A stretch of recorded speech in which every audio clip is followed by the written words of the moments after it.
dalam melakukan perakiraan cuaca dari BMKG ini ada beberapa tim kerja begitu ya. Nah, dari semua tim kerja ini pasti langsung berfokus pada bagiannya masing-masing. Tapi dalam segi forecaster, yang pertama kami lakukan adalah dengan melihat kondisi cuaca saat ini secara global, regional maupun lokal gitu ya.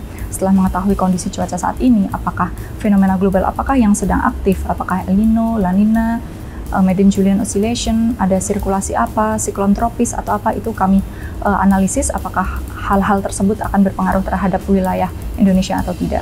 Nah, selanjutnya kami juga melihat data-data modeling gitu ya, model presipitasi atau hujan, apakah besok, lusa, atau 3 hari ke depan akan ada potensi hujan, apakah hujannya hanya hujan ringan, sedang, atau lebat. Nah, itu juga kami melihat potensinya seperti apa. Lalu setelah itu juga kami biasanya mengecek kembali dengan data-data observasi terkini, misalkan radar, satelit, itu biasanya digunakan untuk perakiraan jangka pendek, misalkan 3-6 jam ke depan. Jadi dalam membuat perakiraan cuaca ini memang sangat bergantung dengan cuaca kapan yang ingin kita perakirakan.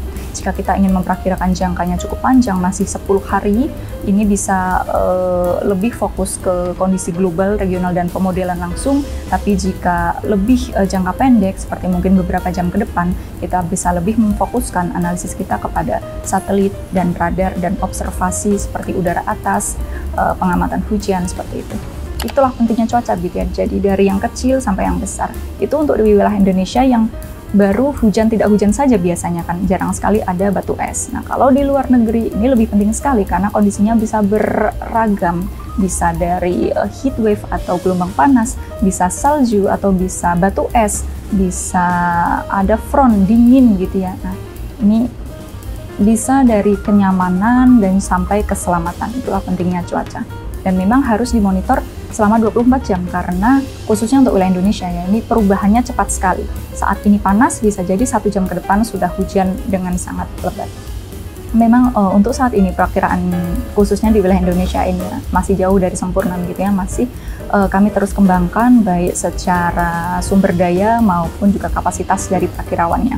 Nah, tapi kenapa meleset begitu ya? Nah, ini ada beberapa alasan ilmiah yang bisa disampaikan mengapa cuaca ini sulit sekali untuk diprediksi, khususnya untuk wilayah Indonesia.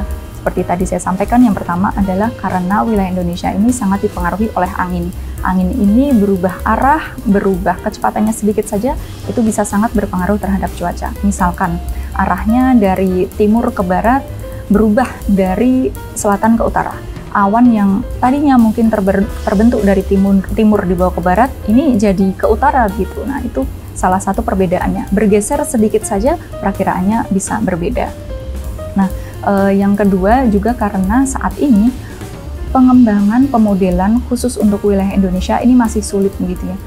Meskipun kami sudah berusaha bekerja sama dengan NGO dari tempat lain atau badan-badan meteorologi dari tempat lain dengan merunning model sendiri dan lain sebagainya dengan menggunakan artificial intelligence, tapi memang saking dinamisnya cuaca masih bisa dibilang tidak bisa 100% tepat seperti itu. Secara teori, perakiraan cuaca itu akan lebih akurat saat kita semakin mendekati waktunya. Misalkan, perakiraan untuk 10 hari ke depan akan lebih tidak akurat jika dibandingkan perakiraan untuk esok hari. Nah, perakiraan untuk esok hari akan lebih tidak akurat jika dibandingkan perakiraan untuk 3 jam ke depan.